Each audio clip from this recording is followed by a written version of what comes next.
Ikwala mnazuku nerumala Shamu mejoku Hashamo Mejukumo Ikwala mnazuku nerumala Shamu mejoku Hashamo Mejukumo Ugochinyere Chawote so la bebe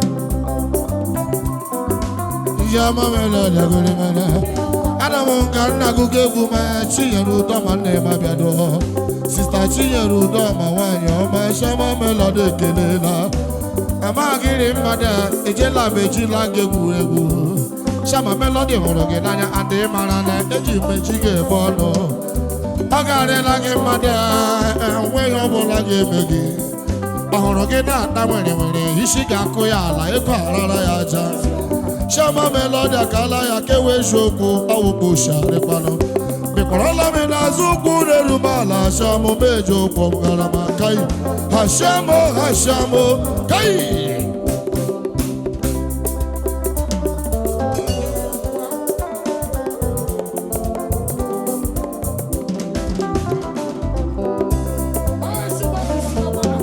I get order from Oga, okay? Alright, I'll come back to you. I'll come back to you. Yo, wano. Come on now, Wike. Onya hala wane ya. Yo, wano. Come on now, Wike. Onya hala wane ya. Dia, no. Mama me. Mama, dia, no, oh, mama. Ikenga jogu wako mabejabe, kengi mo, shama mela na gole mana. Agayele wewe nemuru ya nelu chayo, omo na Wike, onyaya la wane ya, shababa. Yo, wano. Omo na Wike, onya la wane ya. Dia, no. Yaka shelagi, mama me, mama. Dia, mama. Oh, mama. Agayele wewe newe ya nelu chayo. Omo na Wike, onya la wane ya. Shabama, yo, wano. Omo na Wike, onya la wane ya.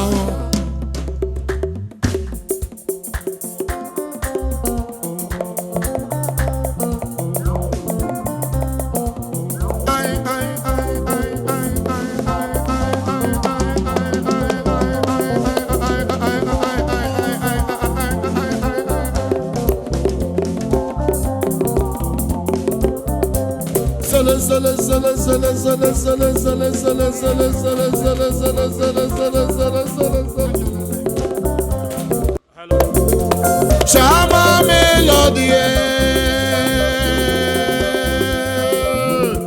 Yevule la megumo Yesi malowere Ebane jami akono Yesi malimo Obodo nwere swagare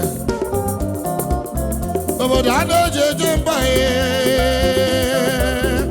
Ebane jami akono Ibia na lowere Anyị nwere ebe dị iche iche Ikenga Ugochinyere onye nkuzi Ojozi ndị Igbo Ojozi ndị Igbo onye ọma Ojozi ndị Igbo Ikenga n'onwe ya Shama melody ekele gị Sele Shama shalowere hebaja Alimo hebaja Alowere hebaja Alimo hebaja Alowere hebaja Ibade jaroda Ibade jagombo Ibade jadompohe Ibade jarose Ibade jagompohe I'm in love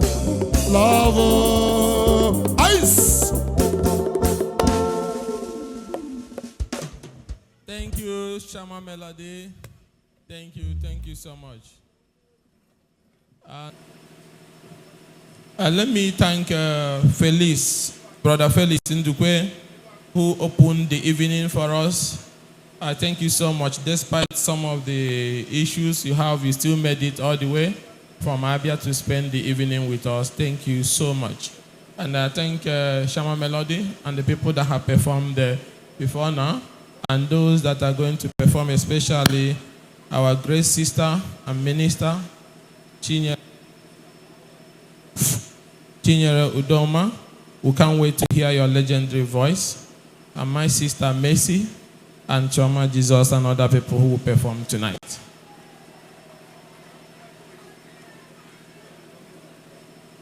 Tonight is night of praise and endless fireworks to celebrate the good things God did in our life, especially keeping us alive up to this moment as we cross over to year 2025. So we decided to quietly spend the evening praising God with our family members and some of our brothers and sisters who are living nearby. The most important thing is that we are alive, and we'll look for special things to happen in our lives in 2025. Things that will improve our health, things that will improve our finances, things that will improve and bring us closer to God. It's not easy to go through all the travails of the last year, which is ending this evening, and then go into the new year healthy and strong. We can only but thank God Almighty for those great opportunities. So tonight, one of the great gospel singers, I always listen to her music whenever I'm driving from Abuja to Owerri, Sister Ugochinyere Udoma. We can't wait to hear you tonight because we love you so much.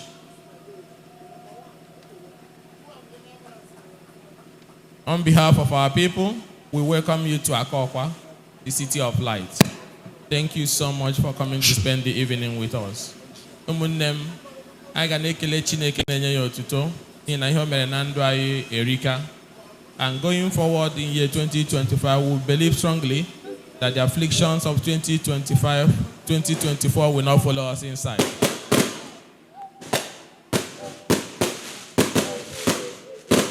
Ikenga ndiro diga tutu gom gom ha tutu gom ha ga tutu gom gom ha ga tutu gom gom ha tutu ndiro diga tutu gom ha tutu ga tutu gom gom ha tutu gom Ikenga ika kwano onye kuzi ojozi dibo ojozi de Nigeria Ikenga wande onu na-ekwuru anyị onu na-ekwuru anyị onu na-ekwuru anyị ka ije ka ị ga-ahịa ndị iro gị ga-atụtụ gomgom ga-atụ ndị iro gị ga-atụtụ gomgom ndị gbara akwụkwọ ga-atụtụ gomgom ndị gbara klasị ga-atụtụ gomgom ha niile ga-atụtụ gomgom ha niile ga-atụtụ gomgom ha ga-atụtụ gomgom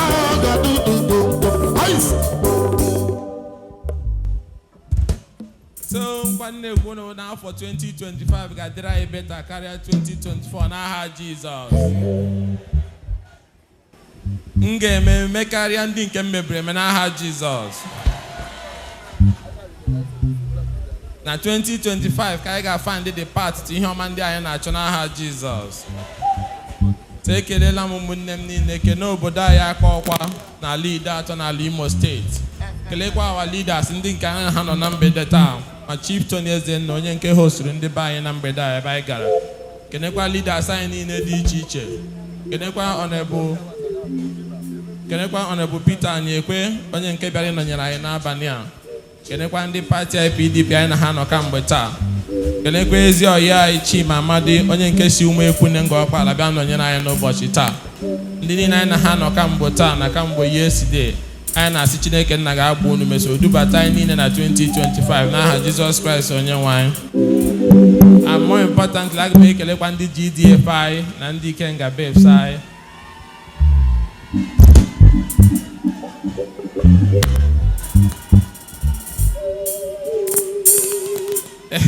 My Ellis, my David, my Joshua, my Chinese, my Messi, and my ekele unu. And Oriakụ Udo ka ana m ekele sigi ike. na-ekenekwa papa m Chief Onyike Agwọnụ ma nwanne m nwoke Obinna na Adanne na Amaka. Ana m ekele unu niile. Ideato kwenu. Ideato kwenu. Ideato kwezono. O nwere okpuru ede ịgarịga na Ideato dị onye nwe okwu ahụ onye ahụ Ikenga bụ Ugochinyere Wike Agwọnụ. Sister Chinyere Udoma ịnọ na gị mkpaga gị ọwụ Wike Agwọnụ ọwụ onye nkụzi ọwụ onye ụmụke bụ na aka ọgwụ amana m onye nwụ amana m ya kemgbe gboo. Eziokwu bụ o nwere okpuru ede ịgarịga n'ime Ideato dị onye nwe okwu ahụ onye ahụ Ikenga bụ Ugochinyere Wike Agwọnụ ojozi aya mma.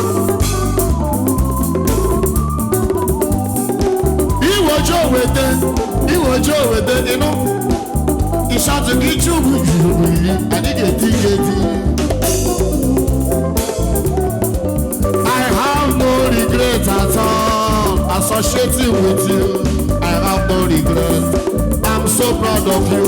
O nwere okpuru ede ịgarịga n'ime Ideato onye nwe okwu ahụ onye ahụ Ikenga bụ Ugochinyere Wike Agwọnụ ojozi.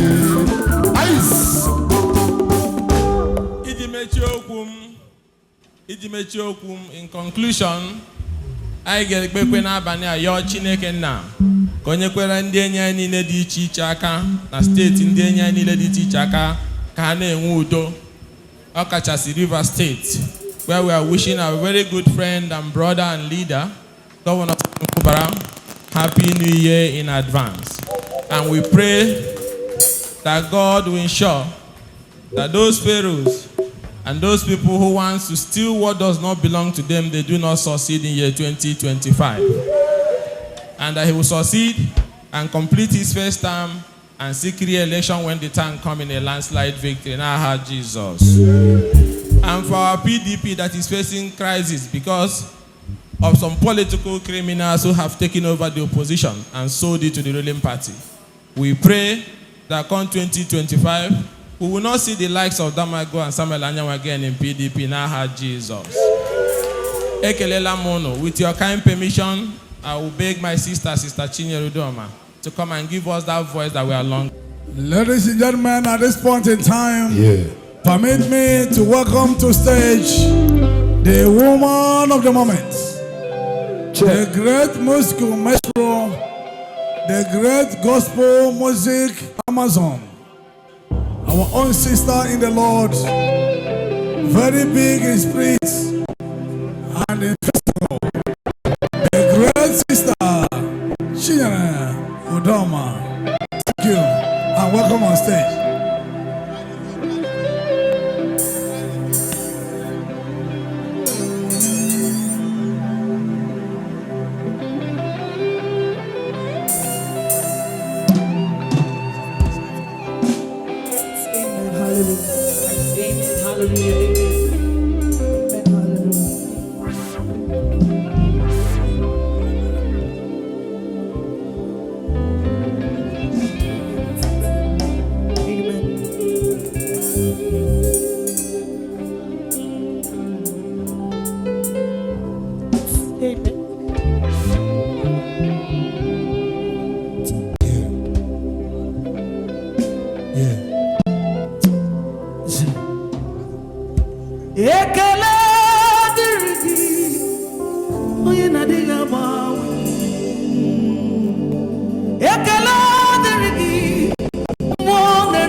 Even before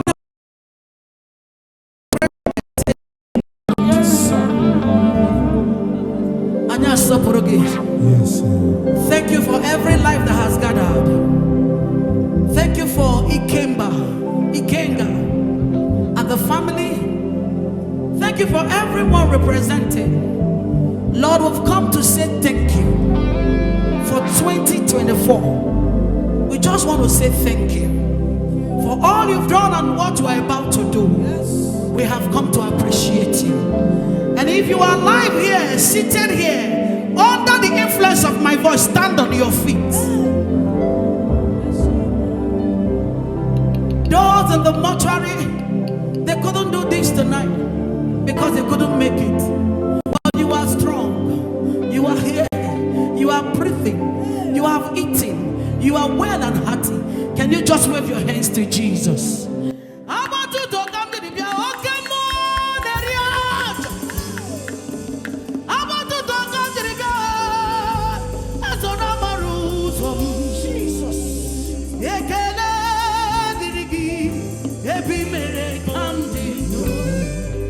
You have done what no man can do. Receive our praise. Child of God, open your mouth, begin to call him names. To your heart. Welcome on your card. I'm gonna get to put it on here. Okay, in the I'm a mama, I'm a mama, I'm a mama, okay, more. I'm gonna get him and put it on here. Who wanna react to it? Amara, we're all.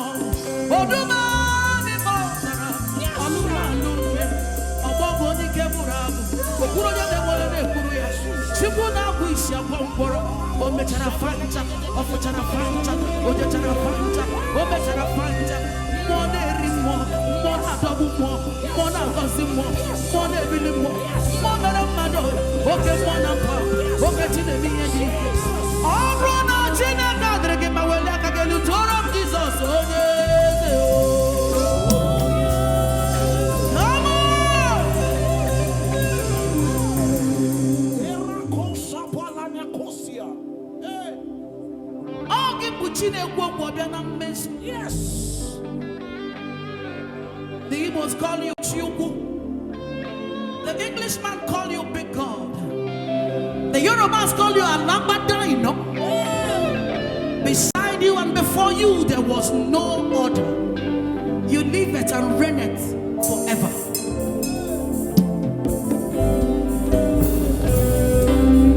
God the Father, to be all the glory.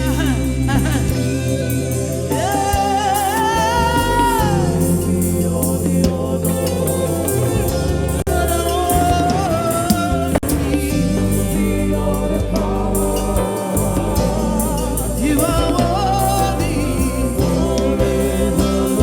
Come on, lift your hands.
really where you are. All the Jesus, you really where you are.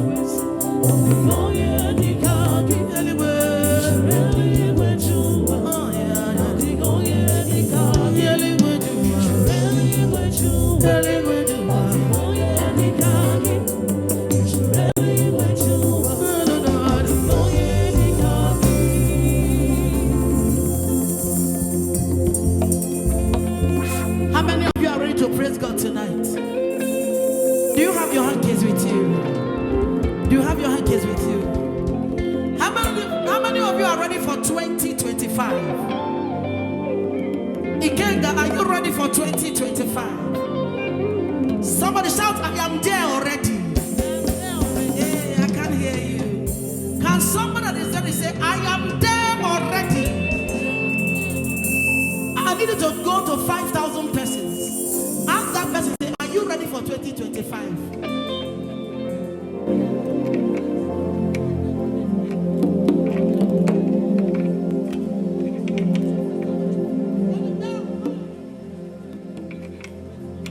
Are you ready for what God is about to do? This year, I see somebody moving into a greater height. If you shout a better amen, you are moving into a better place. You hear me? I hear God say, I will raise men. From that family where there seems to be nobody, he said, I will raise who? Starting from you that is seated here. God will make you an Iroko tree in your family. You don't understand. I said, God will make you an Iroko tree in your family. With God, all things are possible. How many things? I said, how many things? All things. He said, I will do all things in due time. Makanobo kemo, mwanda na tuebu mo. Odigo egina na chieze. Jesus, okay mo. Mwanda na tuebu ki. Odigo egina.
The heavens hear your voice, child of God.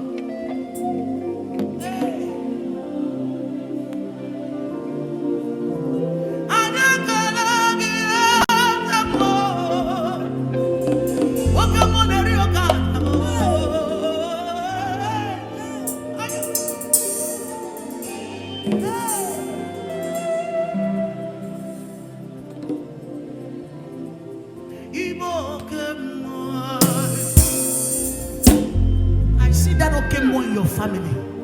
Hey.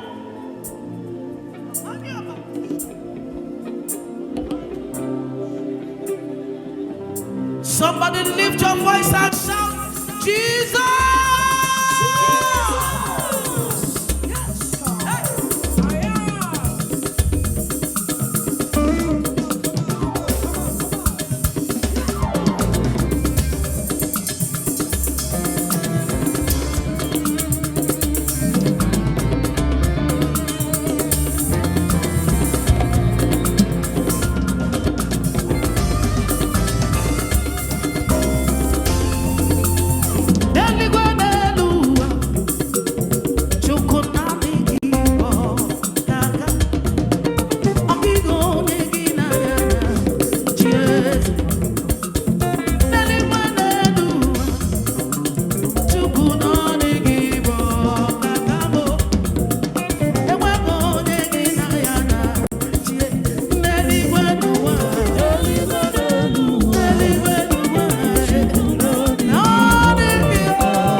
over your life. This year, 2025, it will come to fulfillment.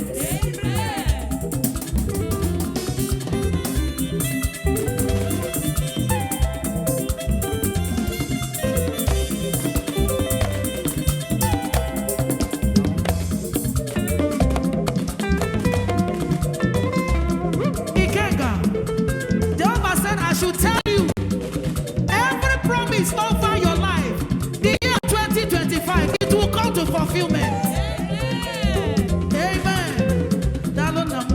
Money will never lack in your hands. Money will never lack in your hands.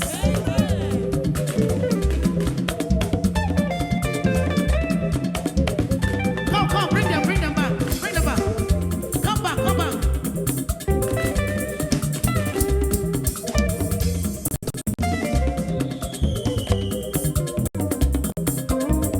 What's your name?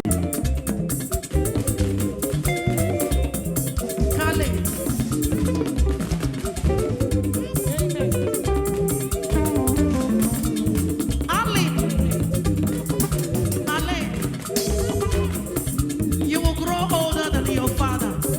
God will make you bigger than your father. In the name of Jesus. Amen. You'll be greater than your daddy. In the name of Jesus. Your own name.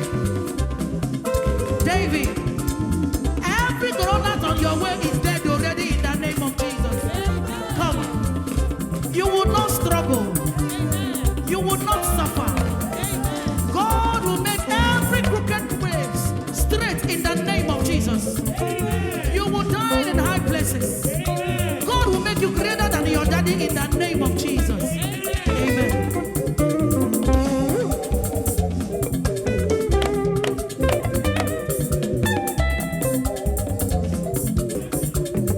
This one is my own. This one is not a politician. Where is your wife? Mama.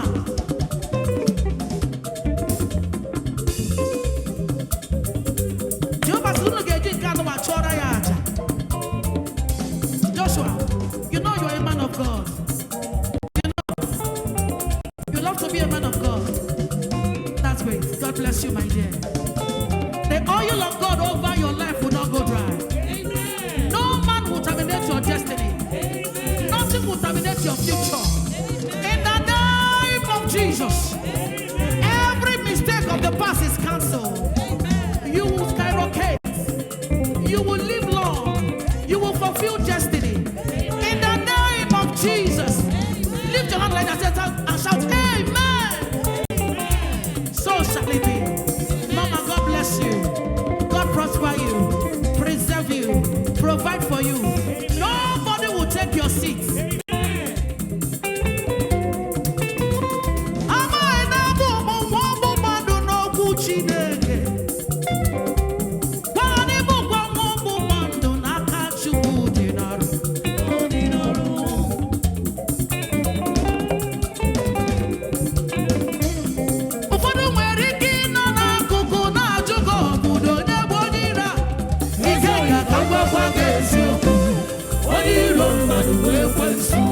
Lift your right hand like this. Bring it up. Any friend that looks like a person. Any man representing a person in your family.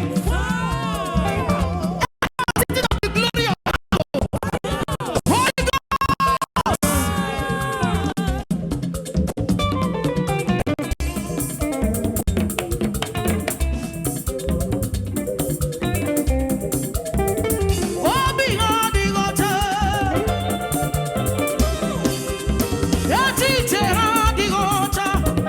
Hear me.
onye ọzọ wee je Jizọs wee ze